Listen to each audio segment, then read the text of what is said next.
Industrial band saw है, जिसे would, aluminium और कंपोजिट जैसे फ्लेक्सी ग्लास काटने के लिए डिजाइन किया गया है। ये टुकड़ों को 30 सेंटीमीटर गहराई में काट सकता है और बोर्ड को 100 सेंटीमीटर की चौड़ाई में 2 बराबर हिस्सों में काट सकता है।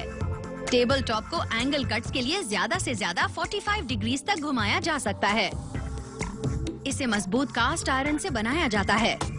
बैंड सॉ मैन्युफैक्चरर इसे नजदीकी फाउंड्री से खरीदता है और फिर रोटेट की मदद से इसकी सतह को, जैसा कि हम देख सकते हैं, चिकना और चमकदार बनाता है। इस सॉ का सबसे जरूरी हिस्सा है इसका ये निचला बेयरिंग केस। ये मोटर को 2 निचले कास्ट आयरन व्हील से जोड़ता है जो सॉ ब्लेड को घुमाते हैं। बाद में इस लोअर व्हील को बेयरिंग केस शाफ्ट के एक सिरे पर चढ़ाया जाएगा। अभी शाफ्ट की दूसरी तरफ ड्राइव पुली को लगाया जा रहा है। मोटर ड्राइव पुली को रोटेट करेगी जो शाफ्ट को घुमाएगी और जिससे दूसरी तरफ लगा लोअर व्हील भी घूमेगा, जो निचले और ऊपरी व्हील्स के बीच लगे हुए सॉ ब्लेड को चलाता है। फिलहाल इन कास्ट आयरन व्हील्स पर रबर एज चढ़ाई जा रही है ताकि ब्लेड बिना फिसले स्मूथली घूम सके। वर्कर्स पहले व्हील पर गाइड को रख देते हैं, फिर इस पर रबर बैंड चढ़ा देते हैं।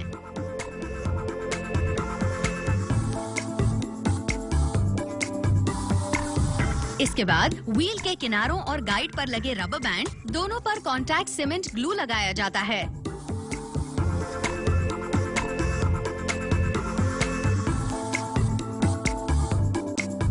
इसके बाद सावधानी से रबर बैंड को गाइड से खींचकर उतारा जाता है और इसे पलटकर ग्लू वाली साइड से व्हील के ग्लूड सरफेस पर दबाया जाता है।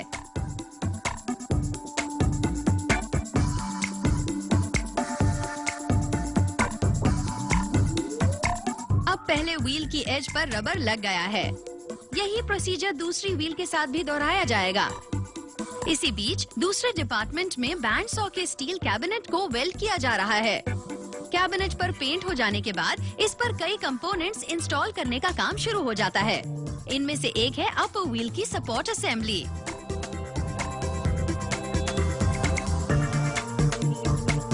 जिस दीवार पर अपर व्हील को लगाया गया है उसके पीछे निचले हिस्से में दीवार में एक छेद है जिसमें लोअर व्हील के लिए बाहर को निकली हुई सपोर्ट इंस्टॉल की जाती है। ये सपोर्ट लोअर बेयरिंग केस की शाफ्ट है जो ड्राइव पुली के दूसरी तरफ लगी है। लोअर व्हील को लगाने के बाद दीवार के पीछे लोअर बेयरिंग केस के ठीक नीचे इलेक्ट्रिक मोटर इंस्टॉल की जाती है और दोनों को एक जोड़ी बेल्ट से जोड़ा जाता है ताकि जब मोटर चले तो पुली घूमे और लोअर व्हील भी घूमना शुरू हो जाए। इसके बाद टेबल टॉप को जोड़ा जाता है।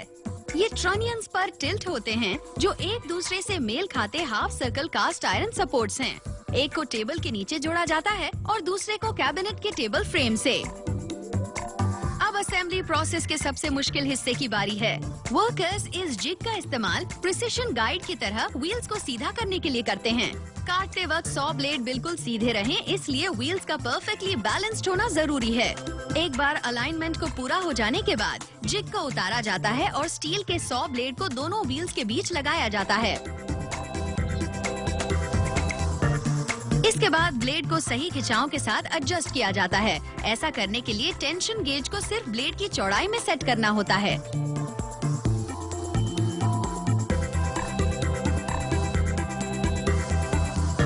और अब बारी है आखिरी स्टेप की। टेबल टॉप के ऊपर बेयरिंग्स लगाई जाती है जो ब्लेड को गाइड करती है। इसके बिना ब्लेड लाइन से हटकर कांपने या मुड़ने लगेगा क्योंकि लकड़ी या दूसरे हार्ड मटेरियल को काटते वक्त दबाव बढ़ जाता है। अब बस इसकी आखिरी जांच बची है ताकि पता चल सके कि सब कुछ आराम से चल रहा है या नहीं, और ये भी पूरी तरह पक्का हो जाए कि जब बैंड सॉ कंस्ट्रक्ट